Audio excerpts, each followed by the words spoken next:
O México protesta por segurança contra o narcotráfico depois do assassinato de um prefeito. O apelido dele era o de Bukele mexicano, uma comparação com o presidente em linha dura com a criminalidade de El Salvador. O México está, então, numa onda de manifestações depois do assassinato do prefeito de Uruapã. O nome dele era Carlos Manzo. O crime aconteceu no último sábado, dia 1º. A gente tem algumas das imagens do momento. Era uma celebração do Dia dos Finados no centro da cidade, no estado de Michoacán.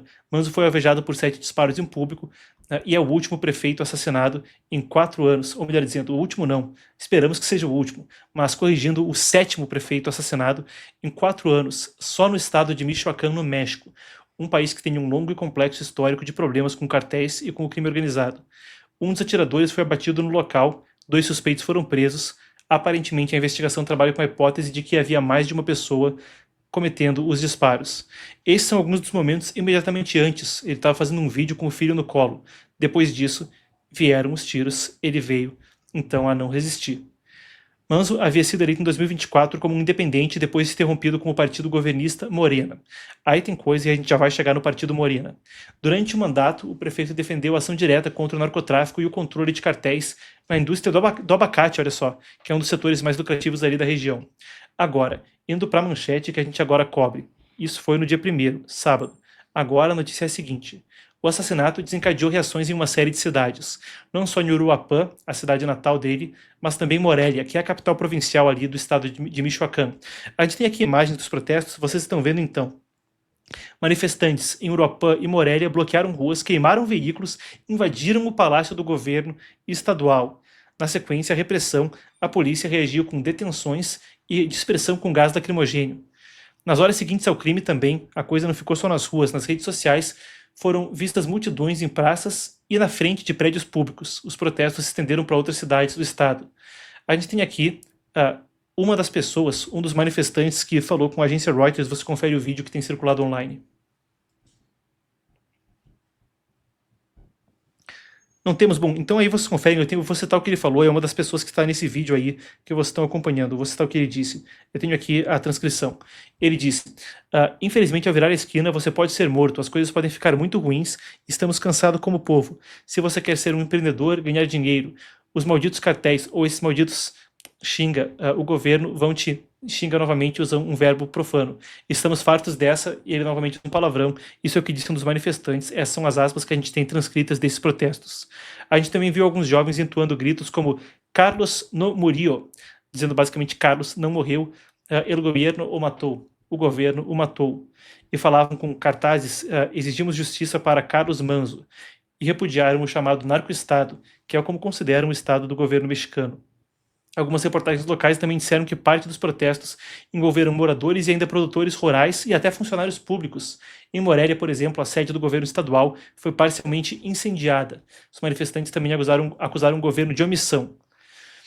Agora, imagens compartilhadas em redes sociais mostraram faixas pedindo até intervenção federal e o fim do controle dos cartéis sobre as prefeituras e as autoridades locais. Quanto a quem matou ele, é aí que a coisa ganha um contorno maior e ajuda a gente a entender o cenário.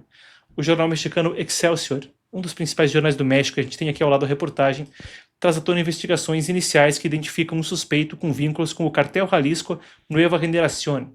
Quando a gente fala de crime organizado, organizações designadas como terroristas pelos Estados Unidos e um amplo contexto no qual o continente é engolido pelo narcotráfico, o Cartel Jalisco Nueva Generación é uma das organizações mais violentas nesse sentido. Uma espécie de Estado fora do Estado, que consegue exercer poder paralelo, tendo aí à disposição desde blindados até guerra com drones. Se o que foi visto no Rio de Janeiro trouxe um novo quê ao combate ao crime organizado no Brasil, já era cena corriqueira no México, onde drones não são novidade, por exemplo, no arsenal de criminosos com equipamento bélico. A polícia também afirmou que o corpo do atirador continuava sem ser ainda reivindicado dias depois do crime. O nome é Osvaldo N., um indivíduo entre 17 e 19 anos. Isso é o que diz a investigação com o laço, então, com esse cartel. A gente tem depois alguns outros dos desdobramentos quanto a isso. O Departamento de Segurança mexicano disse que informou ao jornal El País que o autor do disparo principal tinha ligações com o cartel e especialistas em segurança avaliaram que a execução também seguiu um padrão de ataques utilizados para intimidação política. Ainda mais quando a gente fala de um estado que já teve 7 assassinatos desse tipo lá em Michoacán. Ele já era ameaçado constantemente, vale a pena dizer que isso aí não é novidade no país. Ameaças reiteradas Desde 2024 ele estava sob proteção federal. E, em um contexto aí que pode ser familiar, ele também havia solicitado ajuda ao ministro da Segurança do país, como o jornal mexicano El Financiero relembrou ontem numa reportagem. Ontem não, reportagem de 19 de setembro, falha minha. Ele afirmou há cerca de um mês antes da execução o seguinte a esse jornal: eu não quero ser apenas mais um prefeito da lista dos que perderam a vida. Não quero que a polícia municipal continue virando estatística, nem os cidadãos honestos e honrados que são vítimas desse câncer social. Documentos mostram que intervenção e resposta do governo federal eram coisas que ele pedia já em setembro, no mês então antes de falecer. Ou melhor dizendo aí, né, setembro, outubro, coisa de um mês e meio antes de falecer, ele mandava esses pedidos para o governo federal, solicitando apoio das tropas então federais para o município, uma coisa que o governo federal não autorizou. Depois do assassinato, a presidente Claudia Sheinbaum também se pronunciou. A gente tem aqui a fala dela então. Temos o que disse Claudia Sheinbaum, aí está então. Ela disse: condeno com absoluta firmeza o vil assassinato do líder municipal, presidente municipal, como eles colocam, prefeito de Uruapã, Carlos Manzo. Expresso minhas mais sinceras condolências à sua família e aos seus entes queridos, assim como ao povo de Uruapã, diante dessa irreparável perda. Desde o momento em que se teve conhecimento desse grave feito, eu falei com o governador de Michoacán e com o secretário de Segurança e Proteção Cidadã, Omar Garcia Harfuch, que mantém comunicação constante com o fiscal do Estado. Hoje eu convoquei o Gabinete de Segurança para garantir o apoio a Michoacán e que não haja impunidade. Os mandos territoriais da Defesa e da Guarda Nacional mantêm comunicação, então, com as autoridades locais e contava com proteção federal. Ela disse que havia, então, essa proteção federal. Ela continua aqui, não está na imagem, mas ela continua. Desde o início dessa administração, temos reforçado a estratégia de segurança. Esses feitos lamentáveis, tão lamentáveis, nos impulsionam a fortalecer a estratégia ainda mais. Foi o que disse Claudia Sheinbaum. Além da publicação nas redes sociais, vale a pena acrescentar que todo dia no México, cedo pela manhã, coisa de 7h30, a Claudia Sheinbaum tem uma coletiva de imprensa que os mexicanos chamam a Mañanera.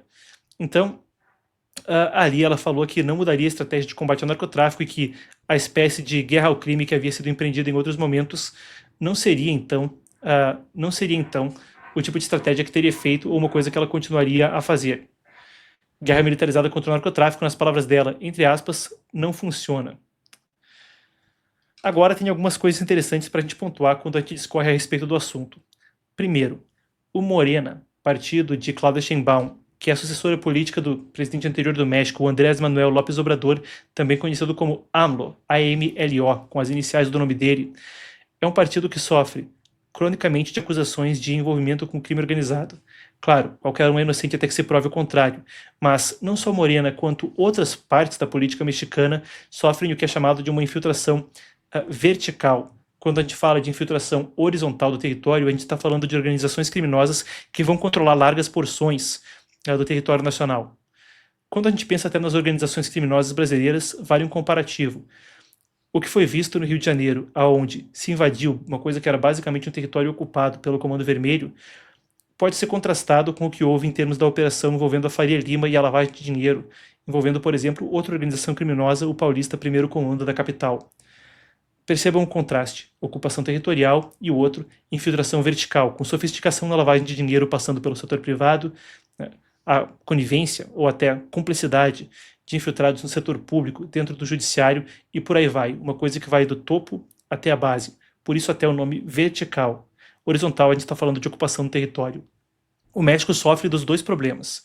Cartel Jalisco Nueva Generación, a organização supostamente acusada agora pela investigação de estar envolvida nesse assassinato de um prefeito que trouxe a comoção pública e protestos pelo país, compactua com os dois tipos de questão, até como a gente falou, uma organização que dispõe de veículos blindados, por exemplo, de equipamento típico de guerra.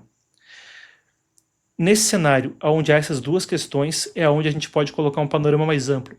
Uma notícia sobre um político se colocando como linha dura com o crime organizado e depois sofrendo um assassinato é uma coisa que não ressoa só no México. E apesar de aqui o nosso foco ser notícias internacionais, a gente busca te trazer um panorama que consiga expandir seu horizonte de consciência, consiga expandir as coisas que você conhece e te ajudar a ver o Brasil à luz do mundo e o agora à luz da história. Por que eu digo que isso é uma questão que repercute não apenas no México, mas que tem um alcance continental maior? Quando há uma questão como essa do crime organizado, por exemplo, baleando ele, e 7 prefeitos mortos na província de Michoacán, recentemente, ao longo dos últimos anos, a gente está falando de uma situação que gera o efeito jurídico chamado de chilling effect, um efeito dissuasório, uma situação na qual vai se gerando medo. O oposto também pode ser considerado verdade. Quando há operações mais rígidas de policiamento, isso também desencoraja, e há pesquisas que embasam isso, o crime organizado. Os dilemas vistos no México, o medo da política de lidar com o crime organizado, o apelido de Bukele mexicano, a ideia de organizações tanto com infiltração horizontal de ocupação do território quanto vertical de ocupação das instituições ressoa com muito da América Latina. É por isso que eu pedi que a nossa apuração preparasse também o mapa que vocês estão vendo ao lado, que é uma coisa que eu resgato até de uma cobertura que a gente fez na quinta-feira passada. O que vocês estão vendo aí à tona mostra uma série de países que eu pedi que fossem destacados no mapa, onde se pontua uma espécie de combate declarado ao crime organizado. Na seta, El Salvador, que talvez com o estabelecimento do CECOT, o Centro de Combate ao Terrorismo, uma prisão de segurança máxima que ganhou os olhos do mundo, sob a gestão de Nayib Bukele. Depois, uma coisa que se espalha aí, né, se vê Equador, aonde só no Porto de Guayaquil, tá? São 22 organizações criminosas atuando segundo uma estimativa da Inside Crime, uma coisa que conecta muito das redes de narcotráfico que a gente discute agora, que não são só análogas, mas também cooperam para a criminalidade. Depois a gente fala recentemente sobre Paraguai e Argentina, reforçando o policiamento na fronteira para lidar precisamente com as organizações criminosas do Brasil. E é conhecido que entre Guayaquil e Santos, entre os portos da Venezuela e Paranaguá, se estende comunicação entre uma série de organizações criminosas de agentes ilícitos que articula a América Latina como o grande produtor e exportador global, não só de cocaína, mas de outros narcóticos, até mesmo compilando os precursores que vêm da Ásia, por exemplo, por fentanil no México, para despachar Estados Unidos adentro. É também interessante notar que, conforme há mais ênfase dos Estados Unidos para a América Latina, os riscos que você vê no mapa, na Venezuela, na Colômbia e ao lado do México, são locais onde houve operações localizadas, os bombardeios agora notórios dos Estados Unidos a barcos envolvidos em narcotráfico. O que ocorre no México é uma coisa que chama a atenção não só por uma notícia interessante que acontece em alguma espécie de país distante, mas porque ecoa uma aparente tendência de combate ao crime organizado por toda a região. Com o acréscimo de que há eleições vindo adiante em 2026 no Brasil, e a gente falou reiteradamente a respeito de pesquisas após a operação no Rio de Janeiro, uma parte grande do público considera a segurança pública a principal pauta. No segmento de ontem a gente mostrou as pesquisas, uma de junho, outra de outubro. Não só uma das mais importantes, mas a mais importante. Depois, a aprovação em massa dos cariocas, dos fluminenses, dos que moram nas favelas e fora delas, por todo o país, a ações como a operação mais letal da história do Rio de Janeiro, vista na terça-feira passada, há uma semana. Não é só o Brasil que tem eleições em 2026. A Colômbia também vai nessa, conforme os Estados Unidos declararam Petro, até o sancionaram, um narcoterrorista, um traficante. Depois, Equador, Noboa que se elegeu com a ideia de uma buquelização. Agora, Milei também parece acrescentar à sua pauta econômica a ideia de um combate ao crime, uma coisa que Santiago Peña também abocanha no Paraguai. O que se vê aqui não é só uma questão com a implicação local de momento, mas também da possibilidade de uma reversão na América Latina, uma espécie de divisão entre líderes que adotam o discurso anticrime e aqueles que adotam um discurso que busca outra rota retórica.